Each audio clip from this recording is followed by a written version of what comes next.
Welcome to Shay It Out Loud. I'm Shay, and I'm so excited to have you here for my very first episode of our rebranded podcast. If you're new here, this is a space where we talk about real issues that shape our culture. And today, we're starting with something that hits close to home for so many of us, breaking generational cycles. We've all seen it in one form or another. Maybe it's the way we talk about money, how we deal with conflict, or the way we've been taught to suppress our emotions in the name of being strong. These cycles don't just impact us as individuals, they impact families, communities, and even generations to come. So today, I'll share my very own journey of breaking the strong woman narrative, and we'll talk about how we can create healthier legacies for those who follow us. Let's dive in. When I talk about generational cycles, I'm talking about patterns we see repeated in families, often without question. Sometimes these cycles are invisible until we stop and take a closer look.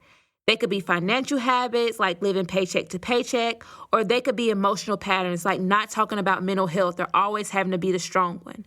For me, the cycle I had to confront was the idea that emotions are a sign of weakness. Growing up, I saw women in my family take on so much without complaining, without resting, and definitely without crying. They held everything together, no matter how heavy the load was. The strength was inspiring, but it also came at a cost. Let me get personal for a moment. I grew up in a family full of strong women. I was actually raised by a single mom. Women who carried their families, worked hard, and overcame every obstacle that came into their path. But what I didn't realize until much later was that very strength often came at the expense of their emotional well-being. I remember one specific moment that opened my eyes. I was dealing with something really painful. I mean, the kind of heartbreak that makes you feel like you can't breathe. But instead of allowing myself to feel, I buried it. I told myself, you're strong, you don't have time to fall apart. I smiled through it, and I worked through it. And I convinced myself that is what strength looked like. But deep down, I was exhausted. I realized that I wasn't carrying just my own pain. I was carrying generations of unspoken hurt. The women who came before me were strong, yes, but they also didn't feel like they had the option to be vulnerable. And here I was, repeating the same pattern, pretending I was okay when I wasn't. Breaking that cycle hasn't been easy. It's taken therapy, prayer, and a lot of unlearning. But I've learned the strength isn't about suppressing your emotions. It's about facing them, processing them, and letting them go. It's about giving yourself permission to feel and to heal. Let's talk about why the cycle exists in our culture. The strong Black woman narrative didn't come out of nowhere. It's a survival mechanism, a way to navigate a world that often expects us to be everything for everyone. But while it can be empowering, it can also be harmful. Research shows that emotional suppression leads to higher rates of anxiety, depression, and even physical health issues like high blood pressure. Therapists and psychologists emphasize the importance of emotional expression. Allowing yourself to cry, to be vulnerable, or to ask for help doesn't make you weak. It makes you human. And the truth is, breaking this cycle isn't just about us.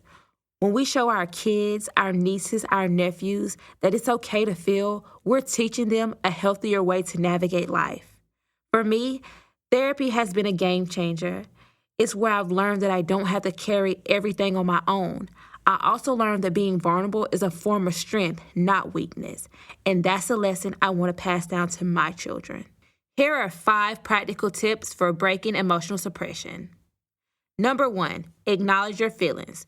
The first step is to simply name what you're feeling, whether you're sad, angry, or overwhelmed. Whatever it is, give yourself permission to feel it.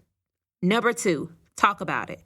Find someone you trust to open up to, whether it's a friend, family member, or a therapist. Speaking your truth out loud can be so freeing. Number 3, practice self-compassion. Remember, you're not a superhero. It's okay to rest, to cry, and to take time for yourself. Treat yourself with kindness like you would do a good friend. Number 4, model vulnerability. If you have kids or family members, let them see you express your emotions in a healthy way. Show them it's okay to feel. And number 5, seek professional help. Therapists can provide the tools and strategies to help you navigate emotions and break the patterns for good. Now it's your turn. What does a strong Black woman narrative mean to you? Have you ever felt the weight of emotional suppression on your life? And if you already started to break the cycle, I'd love to hear how. Send me your stories on social media or email me. I love to share some of your stories in future episodes. You can find me at Shay It Out Loud on all social media handles or email me at justshayit@gmail.com. Let's keep this conversation going because your voice matters. Thank you for joining me on this deeply personal episode of Shay It Out Loud. Breaking generational cycles isn't easy, but it's some of the most important work we can do. Remember, strength isn't about hiding your pain. It's about confronting it and choosing to heal. Next week, we're diving into another important topic, mental health in the Black community. We'll talk about breaking the stigma, accessing resources, and why it's so important to prioritize your mental health. You don't want to miss it. If this episode resonated with you, please subscribe, leave a review, and share it with someone who needs to hear this message. Until next time, stay bold, be vulnerable, and keep breaking barriers. It's your girl Shay with Shay It Out Loud.